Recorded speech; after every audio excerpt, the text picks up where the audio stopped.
केजरीवाल जब से सीएम बने हैं, दिल्ली सरकार और मुख्यमंत्री केजरीवाल की नए उपराज्यपाल विनय कुमार सक्सेना से ठनी है। उपराज्यपाल ने सरकार की नई आबकारी नीति पर सीबीआई जांच की सिफारिश कर दी है। इस बात को मुख्यमंत्री केजरीवाल ने दिल पर ले लिया। पहले उन्होंने प्रेस कॉन्फ्रेंस करके बीजेपी और केंद्र सरकार को सीधे कोसा और शाम को उपराज्यपाल की बैठक में भी, जो वीकली रिव्यू बैठक होती है, उसमें मुख्यमंत्री शामिल नहीं हुए।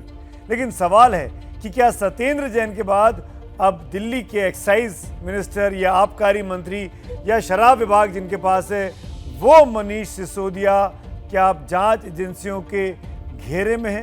क्या सत्येंद्र जैन के बाद अगला नंबर मनीष सिसोदिया का हो सकता है?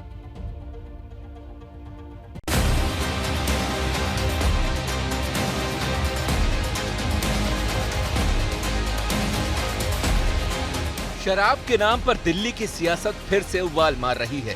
पूरे दिन आम आदमी पार्टी और बीजेपी के बीच तू-तू मैं-मैं होती रही। एक दूसरे को आईना दिखाया जाता रहा।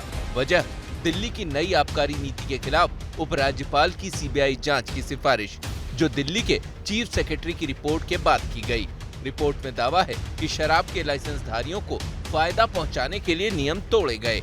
शराब लाइसेंसधारियों को गलत तरीके से आर्थिक मदद दी गई, जिससे राजकोष को भारी नुकसान हुआ। रिपोर्ट के मुताबिक नई नीति के villain deputy CM Manish Sisodia हैं, जिनके पास आबकारी विभाग भी है और उनकी देखरेख में ही नई नीति अमल में लाई गई।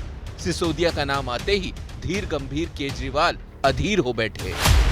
तुम लोग सावरकर की औलाद हो, जिसने अंग्रेजों से माफी मांगी थी। हम लोग भगत सिंह की औलाद हैं। हम भगत सिंह को अपना आदर्श मानते हैं, जिसने अंग्रेजों के सामने झुकने से मना कर दिया और फांसी पर लटक गया। हमें जेल से, फांसी के फंदे से डरने लगा। कई बार जेल हुआ है हम लोग। केजरीवाल ने संयम और सियासी सीमा तोड़ी तो पूरी बीजेपी ने भी तर्कों के तोप उनकी तरफ मोड़ दिए। जो विश्वास है वो मतदान पर होता है, ना कि मद्यपान पर। यहाँ पर ये मद्यपान पर भरोसा रखने वाले लोग दिखते हैं, जो जिस तरीके की इनकी एक्साइज पॉलिसी रही। इनको अपना नाम बदल के, आम आदमी पार्टी बदल के ठेकेदारों की सरकार करनी चाहिए, ठेकों की सरकार करनी चाहिए। बीजेपी के तीखे बयानों के बाद आम आदमी पार्टी पहले बैकफुट पर गई, फिर तुरंत कमबैक करने की कोशिश की। जिस एक्साइज पॉलिसी में भ्रष्टाचार की बात आप कर रहे हैं, शर्म आनी चाहिए भारतीय जनता पार्टी को। 1300 करोड़ रुपए का मुनाफा 4 महीने में उस एक्साइज पॉलिसी से दिल्ली सरकार को हुआ है। 1300 करोड़ रुपए का फायदा। तो झूठे बेबुनियाद मनगढ़ंत केस बना के कॉमेडी करना है भाजपाइयों को तो करो। केजरीवाल के सीएम रहते दिल्ली में 3 उपराज्यपाल बदले, लेकिन सीएम की सबसे ठनी रही। सीबीआई जांच की सिफारिश के बाद उपराज्यपाल विनय कुमार सक्सेना के साथ केजरीवाल की अदावत का आगाज हो गया है।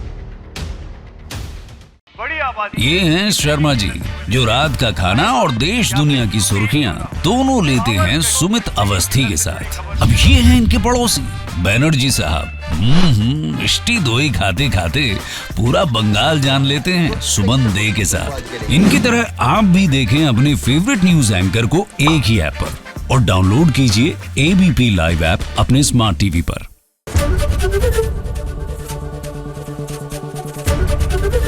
एबीपी न्यूज आपको रखे आगे।